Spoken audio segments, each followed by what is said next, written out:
Welcome to the Shomer Show. AR-15. This is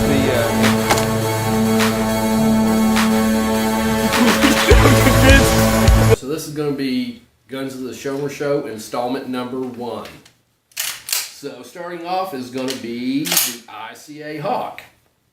And we did a few modifications to it. We got it got it threaded for chokes. And I had to go up to Oklahoma City at H&H gun range to get this done, which we got a lot of gunsmiths around here, but a lot of gunsmiths won't do threaded barrels on the inside for chokes because there's a lot of different, you got to get them for like Stevens or for Remington or Winchester or Mossberg. And anyway, so a lot of them just won't do it because there's so many different tools that they got to use. But this has been, I took it up, got it threaded for Remington chokes.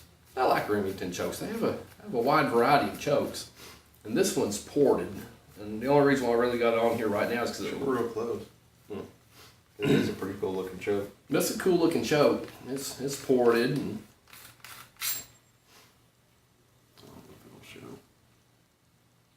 it's pretty cool looking.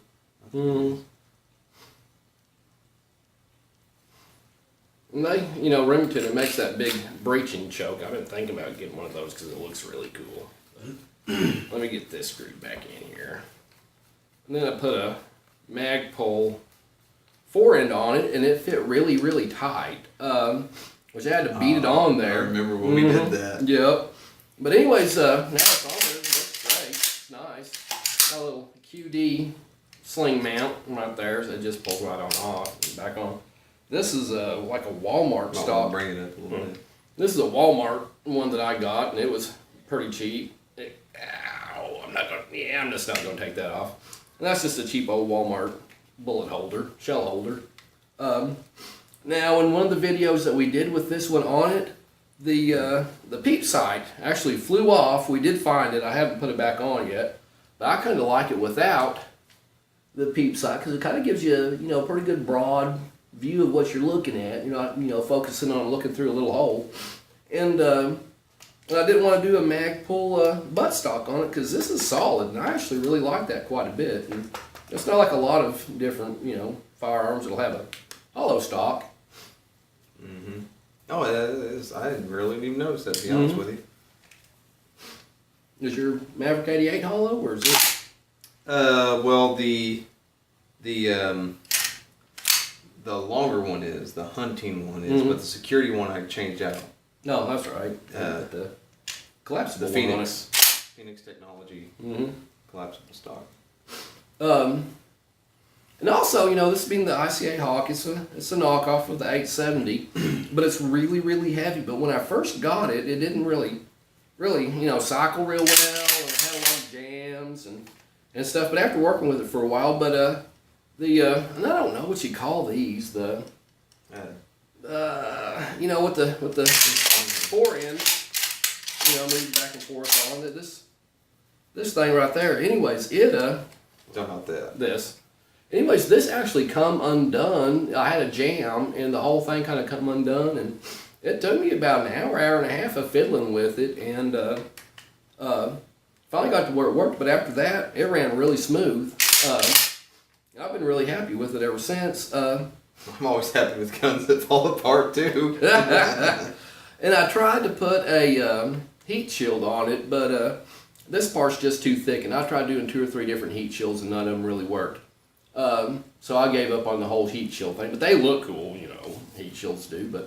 And then this tube extender, and hopefully I can do this without the spring flying out.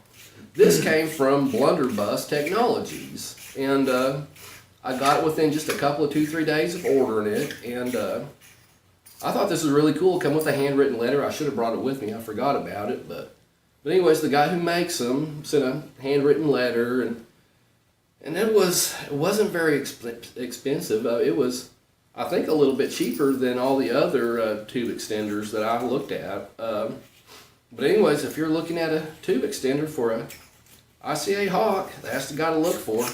And the target you see in one of our videos came from JC Steel. I mean, it's like no relation, but just since we're going over this gun, and it's really inexpensive targets that were, I mean, you can see in the videos that they work just fine. So the JC steel targets were quite a bit cheaper than any other targets that I looked at on the internet, and I looked at a whole lot of sites. So yeah.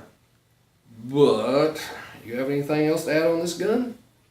No, I just remember when that peep sight just took off. It just flew off, and I You got can it. see it in the video. When you slow it, or you don't have to really slow it down. You just see it just kind of fall off. But good shooting gun. I didn't know you had all those, like, some of those issues with it, though. I don't think I was around for them. No, when I first got it, I took it out to Mom and Dad's and was fiddling with it, and I just had all kinds of issues, one after another after another. But after got it all put back together, it's just like they kind of half-assed put it together, and everything was real loose on it. But, I was also fiddling with the fore end and all that, too, so I might have been the one to loosen it up, too. But like anything that comes from overseas, it was absolutely soaked in cosmoline, and that kind of gummed a lot of stuff up too, but so I'm kind of glad it did fall apart so I can clean it out better, because I would have never got around to cleaning it real good if it wouldn't have fell apart. So nope. But and if you're looking for a light shotgun, this one's not it, because this is heavy. This is probably 10, 11 pounds worth of shotgun. Yeah, it's not light. But it's a good one, and I like it. It was a purchase I was like the size of it, the length of it.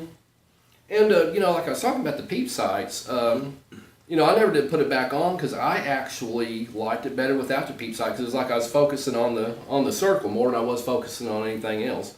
But you can aim the blade up with this little line right there where the peep sight would slide on. And I actually kind of like that a little bit better, because I have a problem with over-focusing on shotgun sights. So, but all right, that was Guns of the Shomer Show, installment number 1.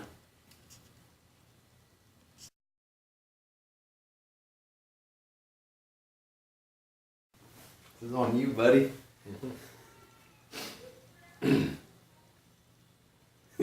Are you not going to start us off? Yeah, I guess so. Hold on, let me get a straight face. It's a little bit more awkward when there's two people because it's such a tight spot. Go ahead.